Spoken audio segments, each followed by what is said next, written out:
Hello दोस्तों, good evening. आप सभी को जो मैं स्टडी सेंटर बाय मुकेश का कोचिंग में आप सभी का स्वागत है। आज हम लोग डिस्कस करने जा रहे हैं आर्थिक भूगोल की प्रमुख शाखाएं और विषय वस्तु।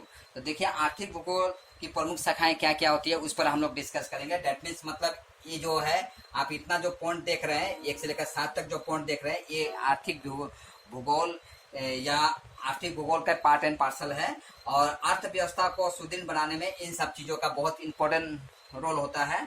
तो इसके ऊपर हम लोग एक एक करके हम लोग क्या करेंगे, डिस्कस करेंगे। ठीक है, तो आर्थिक भूगोल पर सर्वप्रथम हम जाएंगे कृषि भूगोल में।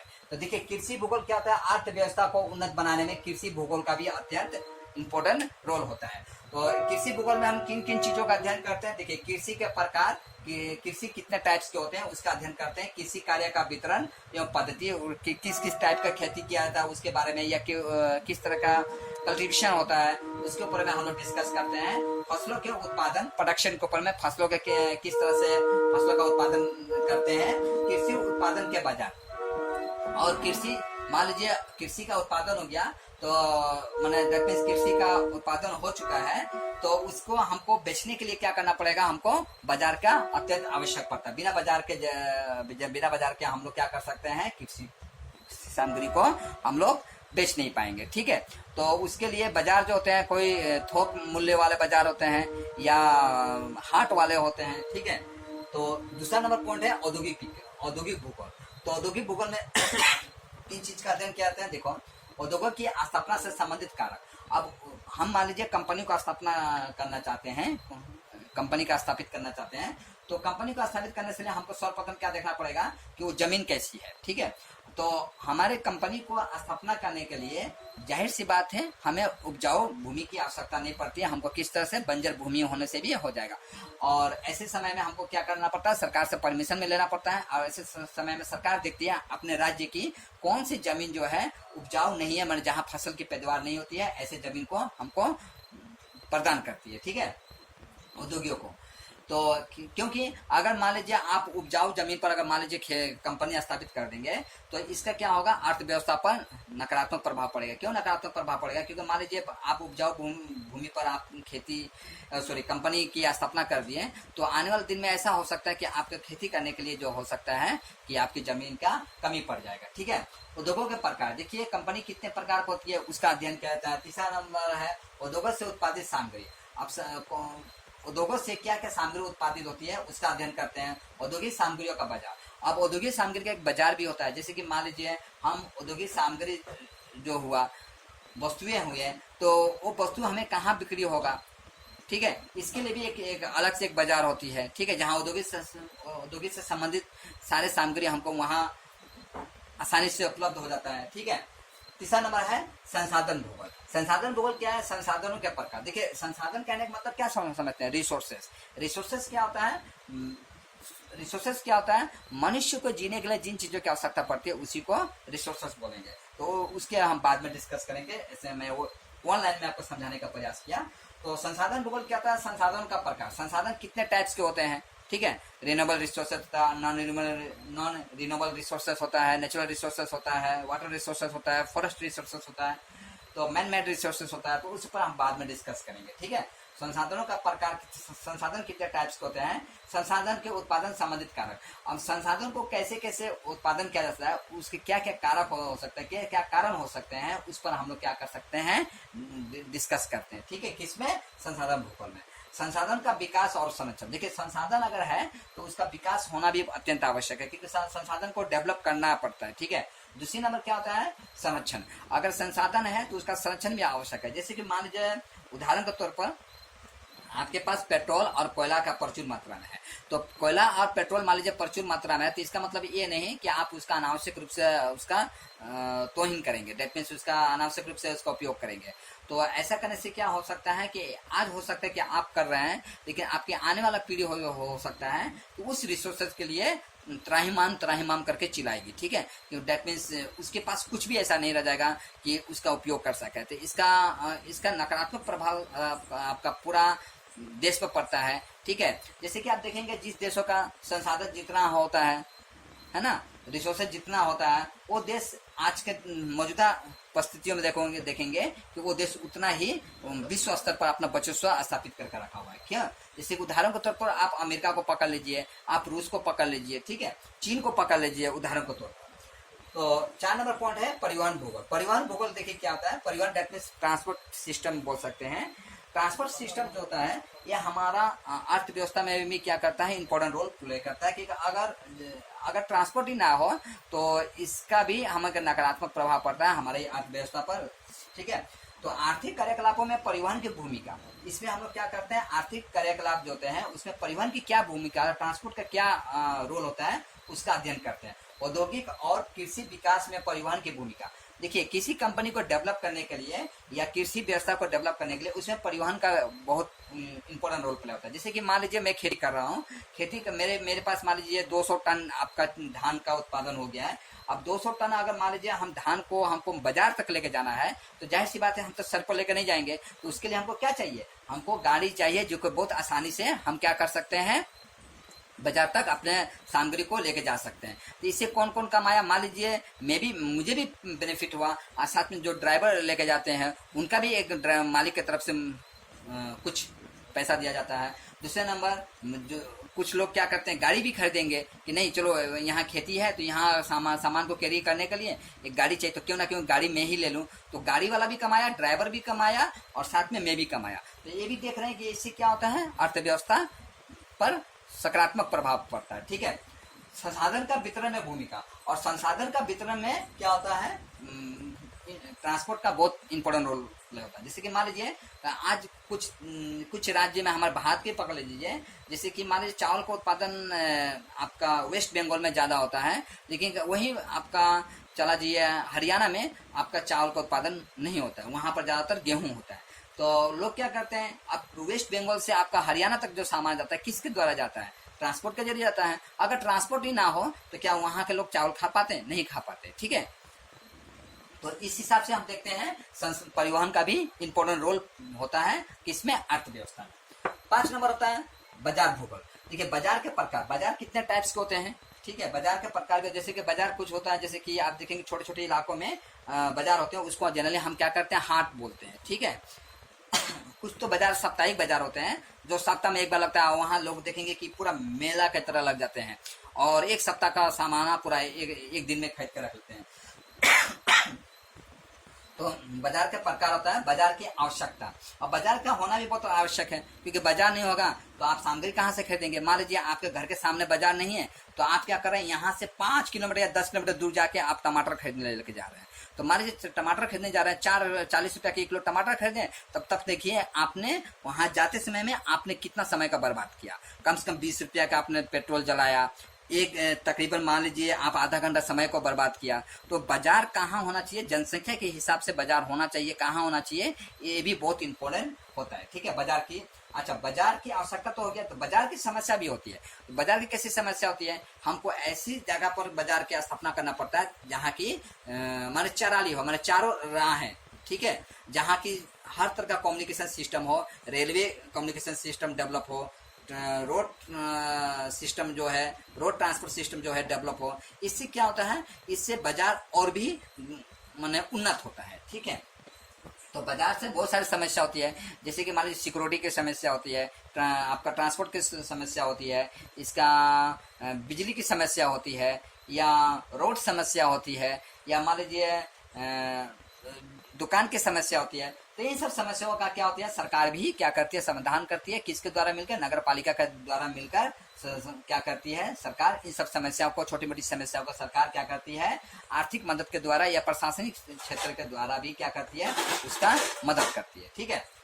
तीसरा नंबर, छठा नंबर हो गया योजना और विकास भूगोल। देखिए योजना और विकास भूगोल, आर्थिक विकास से संबंधित कारक। तो आर्थिक विकास से क्या क्या कारक है उससे हम लोग उसका क्या करते हैं, इसका अध्ययन करते हैं। योजना व्यवस्था का भी उसमें हम लोग क्या क्या योजना किया जाए जिससे क्या हो सकता है कि हमारा अर्थव्यवस्था उन्नत हो, उसके लिए भी हमें क्या करना पड़ता है, एक योजना की आवश्यकता पड़ती है, ठीक है। 7 नंबर होता है पर्यटन भूगोल। पर्यटन भूगोल क्या होता है, देखिए टूरिस्ट प्लेस से भी क्या होता है, सरकार देश की अर्थव्यवस्था सुदृढ़ होती है। जैसे कि आप देख लीजिए, अभी आप एक उदाहरण के तौर पर दार्जिलिंग को पकड़ लीजिए, गैंगटॉक पकड़ लीजिए, या आप जम्मू कश्मीर को पकड़ लीजिए। तो तो बहुत सारे लोग क्या होते हैं बुलेट झील को देखने चले जाते हैं, ठीक है। अब जम्मू कश्मीर को देखिए, वहाँ की जो ठंडे का मौसम होती है, ठंड खत्म होती है, तो बहुत सारे लोग क्या करते हैं वहाँ कश्मीर घूमने के लिए जाते हैं।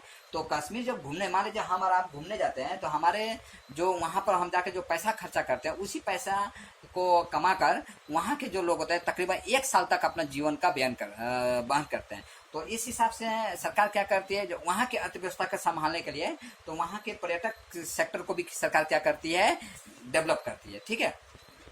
अच्छा, अब हम चलते हैं, देखिए संसाधन का अर्थ और संसाधन का महत्व। देखिए संसाधन का अर्थ क्या होता है कि मनुष्य को जीने के लिए जिन चीजों की आवश्यकता पड़ती है उसी को हम लोग क्या करते हैं, संसाधन। जैसे कि हमको जीने के लिए क्या चाहिए, रोटी, कपड़ा, मकान, है ना, जो भी चीज के, जैसे कि मान लीजिए मैं अभी यहाँ पर लिख के आपको समझा रहा हूँ, तो जैसे कि आप देख रहे हैं कि हमको क्या चीज की आवश्यकता पड़ता है, जैसे हमको बोर्ड की आवश्यकता पड़ रहा है, हमें कलम की आवश्यकता पड़ता है, हमें लाइट की आवश्यकता पड़ रहा है, ठीक है। तो इन सब चीज, ये सब चीज क्या है हमारे लिए वर्तमान में क्या है, ये हमारा संसाधन है। तो इस तरह से हम संक्षेप में कह सकते हैं, तो अगर मनुष्य को जीने के लिए जिन चीजों की आवश्यकता पड़ती है उसी को हम संसाधन कहते हैं। तो उसका महत्व है या नहीं, नहीं, उसका महत्व पूरी तरह से है। हमारे जीवन में संसाधन का महत्व बहुत ज्यादा है। अगर संसाधन ना रहे तो हम कभी भी उन्नत नहीं हो सकते हैं। इसका क्या हो सकता है, अगर हम उन्नत नहीं होंगे तो हमारा सामाजिक, राजनीतिक और आर्थिक समस्या उत्पन्न हो सकती है, ठीक है। तो ये संसाधन सिर्फ व्यक्तिगत तौर पर नहीं बल्कि राष्ट्रीय स्तर पर, विश्व स्तर पर भी क्या होता है, संसाधन का होना अत्यंत आवश्यक होता है, ठीक है। इसलिए हर देश देखेंगे कि अगर अपने विज्ञान और प्रौद्योगिक क्षेत्र के जरिए संसाधन को उन्नत करने में तुले रहते हैं। जैसे कि जापान, आप उदाहरण के तौर पर देखिए, जापान को पकड़ के चलिए। जापान जो है एक छोटा सा एक द्वीप के जैसा है, ठीक है, जहाँ पर सबसे ज्यादा भूकंप आता है। वो प्राकृतिक आपदा से तो माने हर समय प्रताड़ित रहता है, लेकिन फिर भी आज जापान को देखिए एक उन्नत देश के रूप में जाना जाता है। क्यों जाता है, क्योंकि वहाँ क्या उसके पास रॉ मटेरियल नहीं है। रॉ मटेरियल मैंने बोले तो सामान को बनाने के लिए जिन चीजों की आवश्यकता पड़ती है उसी को हम लोग रॉ मटेरियल या कच्चा सामग्री के नाम से जानते हैं। जैसे कि मान लीजिए आपको कपड़ा बनाने के लिए आपको कॉटन की आवश्यकता पड़ता है, दैट मीन्स तुला की आवश्यकता पड़ता है। तुला से क्या बनता है, सूता बनेगा, सूता से क्या बनेगा, आपका कपड़ा बुनाई होता है मशीन में, ठीक है। तो उसी तरह का हम क्या बोलते हैं, उसको रॉ मटेरियल बोलते हैं। तो बड़े बड़े देश में भी क्या देखेंगे, इन रॉ मटेरियल को उत्पादन में या उसको प्रोडक्शन करने में सरकार भी अपना इम्पोर्टेंट रोल प्ले करती है, ठीक है। तो इस हिसाब से हम कह सकते हैं संसाधन हमारे लिए अत्यंत आवश्यक है, सिर्फ व्यक्तिगत तौर पर नहीं, राष्ट्रीय स्तर पर, देश स्तर पर भी होता है, ठीक है, विश्व स्तर पर भी है, ठीक है। 9 नंबर है, क्या संसाधन परिवर्तनशील होता है? हाँ, संसाधन परिवर्तनशील होता है। संसाधन कैसे परिवर्तनशील होता है, जैसे कि मान लीजिए आपके पास आज आप कोयला, पेट्रोल, डीजल का आज क्या कर रहे हैं, आप उसका उपयोग कर रहे हैं, ठीक है। लेकिन एक समय ऐसा भी था कि कोयला, पेट्रोल, डीजल मान लीजिए जमीन के अंदर ही था, लेकिन उसका ज्ञान हमें नहीं था। जब उसका ज्ञान हमें नहीं था तो हम उसका उपयोग नहीं कर रहे थे। तो उस समय हमारे लिए वो क्या था, निष्क्रिय आपका संपदा। अच्छा मैं लिख नहीं रहा हूँ, मैं बोल ही देता हूँ, ठीक है। इसे निष्क्रिय सामग्री था, या उसको न्यूट्रल स्टफ बोल सकते हैं, इंग्लिश में उसको न्यूट्रल स्टफ बोलते हैं, ठीक है, या उसको निष्क्रिय सामग्री बोलते हैं। तो अब जैसे कि मान लीजिए संसाधन क्या होता है, लेकिन समय के अनुसार वो भी क्या होता है, संसाधन परिवर्तनशील होता है, मतलब उसका वैल्यू भी क्या होता है, बदलता रहता है। जैसे कि एक समय में मान लीजिए जब कोयला का उपयोग हमको पता नहीं था, उस समय अगर किसी को बोलते हैं क्या मैं आपको 20 ट्रक कोयला देता हूँ, तो वो क्या बोलता है कि आप क्या हमको पागल समझे हैं क्या, वो कोयला आपको लेने से इनकार कर देता। लेकिन वर्तमान समय में आज आप बोलिए किसी को 20 ट्रक कोयला देते हैं तो बोले दे दो ना, आपत्ति क्या है इसमें। क्यों ऐसा बोलेगा, क्योंकि कोयले का उपयोग को उसको पता है, ठीक है। आपको नजर में मान लीजिए कोयला न्यूट्रल स्टफ हो सकता है, मतलब निष्क्रिय सामग्री हो सकता है, लेकिन उसके नजर में क्या है, क्योंकि उपयोगी है। क्यों उपयोगी है, क्योंकि मनुष्य आज विज्ञान और प्रौद्योगिकी के जरिए इन सब संसाधन का उपयोग सीख लिया। अच्छा, दूसरी नंबर बात यह है कि जैसे देखिए कुछ ऐसे भी संसाधन होते हैं, या अर्थशास्त्र के क्षेत्र में देखा जाए, अर्थशास्त्र में संसाधन संपत्ति कहा जाए तो अर्थशास्त्र में पूछ दिया जाए कि संपत्ति की क्या डेफिनेशन। देखिए संपत्ति उसको कहा जाता है जो संपत्ति, मान लीजिए जो चीज जो है संपत्ति उसी को बोलेंगे जिसमें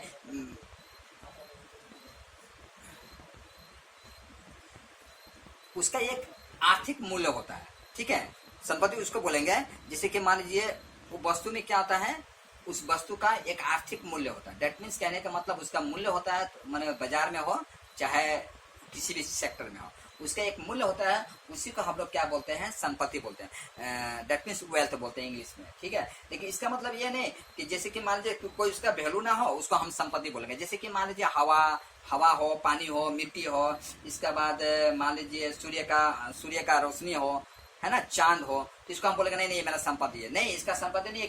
क्यों संपत्ति नहीं है? लेकिन इसका क्यों संपत्ति नहीं है? क्योंकि इसका एक आर्थिक मूल्य नहीं है, ठीक है। इसलिए हम इसको संपत्ति नहीं बोल सकते हैं। तो इस हिसाब से हम क्या देख रहे हैं कि हमें संसाधन क्या होता है, परिवर्तनशील होता है। जब तक हमारा संसाधन, मान लीजिए संसाधन के बारे में हमको ज्ञान ना हो तो इसको हम लोग क्या न्यूट्रल एक्स्ट्रा बोलते हैं, निष्क्रिय सामग्री बोलेंगे। और वही संसाधन जब हमें ज्ञान हो जाता है तो क्या हुआ, हमारे लिए अति आवश्यक होता है, व्यक्तिगत तौर से भी और देश के तौर से भी और विश्व स्तर से भी। तो जिस देश की संपदा जितना ज्यादा होता है वो देश अर्थ सेक्टर में उतना ही डेवलप होता है। तो मैं आशा करता हूं कि आप लोग को मैं ये अर्थव्यवस्था का जो टॉपिक्स था, जो कि आर्थिक भूगोल प्रमुख शाखाएं और विकास जो है विषय वस्तु, तो मैं आसानी से समझा पाया होगा। अगर आपको लगता है कि मैं आसानी से समझा पाया हूँ, आपको इजी भाषा में समझा पाया हूँ, तो आप लोग मेरे चैनल को सब्सक्राइब कर दीजिएगा। मेरा चैनल है Zoom Study Centre by Mukesh sir, ठीक है। और बेल आइकन को भी दबा दीजिएगा, साथ में कमेंट भी कीजिएगा। अगर आपको किसी टॉपिक्स के ऊपर में आप चाहते हैं कि मैं उसके ऊपर क्लास लेकर आऊँ तो कमेंट बॉक्स में आप बेझिझक उसमें कमेंट कीजिएगा।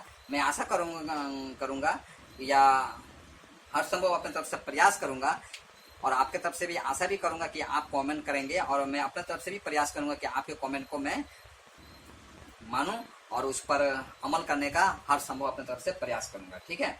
और साथ में अगर आपको लगता है कि क्लास के दौरान कुछ कमियां हैं तो उसको बेझिझक आप कमेंट कीजिएगा, ठीक है। क्योंकि कमेंट जो है आप कमेंट जो है दो ही करेंगे, एक नेगेटिव होगा नहीं तो पॉजिटिव होगा, और दोनों मेरे लिए पॉजिटिव ही होगा, ठीक है। भले लोगों के नजरिए से एक नेगेटिव एक पॉजिटिव होगा, लेकिन मेरे लिए दोनों होगा, ठीक है। और साथ में बेल आइकन को भी दबा दीजिएगा। बेल आइकन को दबाने से ये होगा कि आप जैसे जब मैं कोई नया वीडियो डालूंगा तो आपको मैसेज के जरिए आपको पता चल जाएगा। सेकंड टाइम जो है तो मैं इसके ऊपर ला रहा हूँ आपका संसाधन के टाइप्स, मतलब संसाधन कितने टाइप्स के होते हैं तो उसके ऊपर मैं डिस्कस करूंगा। मैं एक ही वीडियो में नहीं डाला इसलिए, ताकि ये काफी लंबा हो जाएगा, इसलिए मैं एक ही वीडियो में नहीं डाला। मैं इतना करके मैं छोड़ दूँ, ठीक है। इतना करके मैं अपना इसके साथ समाप्त करता हूँ, ठीक है।